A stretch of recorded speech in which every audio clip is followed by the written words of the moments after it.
Thank you, Mr. Speaker. I'd like to welcome today Lieutenant Colonel John Capello, founder and president of the Halyard Mission Foundation. Lieutenant Colonel John Capello retired from the U.S. Air Force in 2014 after serving 24 years.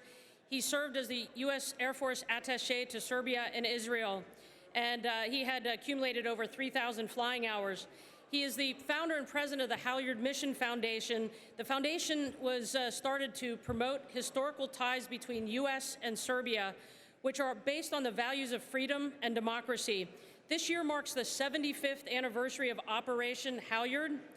Of World War II's countless stories and major events such as D-Day, the attack on Pearl Harbor, Midway, Battle of Britain, and the Battle of the Bulge, Operation Halyard is one of the more obscure but no less significant. In order to understand the significance, one must understand a little history.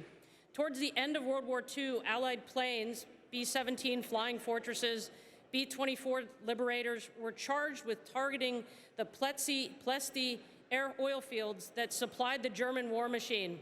Hundreds of Allied airmen on this mission had been attacked and shot down by the Nazi Luftwaffe aircraft in a region that is now Serbia. Many were killed or captured. Local villagers who were fighting the communist regime led by Joseph Tito risked their own lives to house, feed, clothe, and hide our airmen from German troops. A three-member team from the United States, along with the villagers, organized the construction of an airstrip near the village of Pranjani, Serbia, in 1944, right under the nose of the Germans. For 6 days, the airmen toiled on the airstrip using mostly their bare hands with an occasional hoe or pitchfork to clear the ground. They cleared enough room to give the C-47s room to land, and over a 6-month period, every single Allied soldier was evacuated, more than 500. Many of you might remember the 1963 movie The Great Escape with Steve McQueen and Charles Bronson. It was the story of Allied prisoners escaping from German camp during World War II.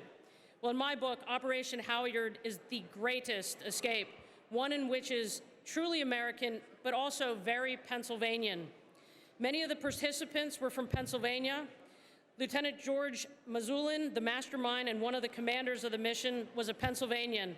He attended Ambridge High School, was raised in Johnstown, and graduated from the University of Pittsburgh, where he played football in Pitt's national championship year of 1937. Overall, there were more than 20 Pennsylvanians who had participated in the mission as masterminds, rescuers, or the rescued, and the foundation is still looking for many of the family members.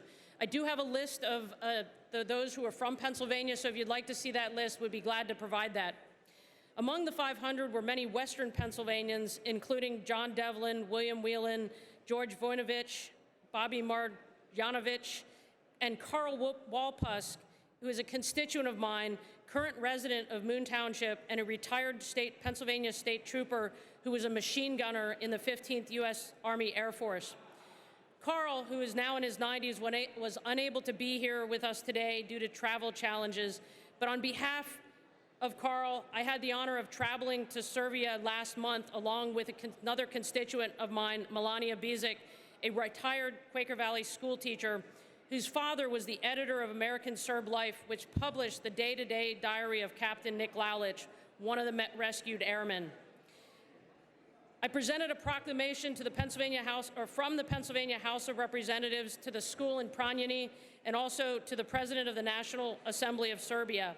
And meeting Carl prior to my trip to be able to transfer those heartfelt message of thanks and debt of gratitude was phenomenal. At this event, more than 3,000 people gathered for the anniversary, and it was on the airfield where those 500 airmen were rescued 75 years ago, is where I met Lieutenant Colonel Capello. The daring rescue was immortalized in the book The Forgotten 500, and it has been optioned for a major motion picture. We all know the greatest generation did some pretty heroic deeds, yet did not talk about them. Nearly 16 million Americans fought in the Second World War, and the number of veterans from the conflict who are still alive today are falling quickly. According to the U.S. Department of Veterans Affairs, the men and women who fought in World War II are leaving us on an average of 362 every day. Thank you, Lieutenant Colonel Capello, for starting Halyard Mission Foundation, which will serve to keep these stories alive of the brave men and women who made untold sacrifices to defend and protect the very freedom we enjoy today. Please join us in welcoming Lieutenant Colonel John Capello.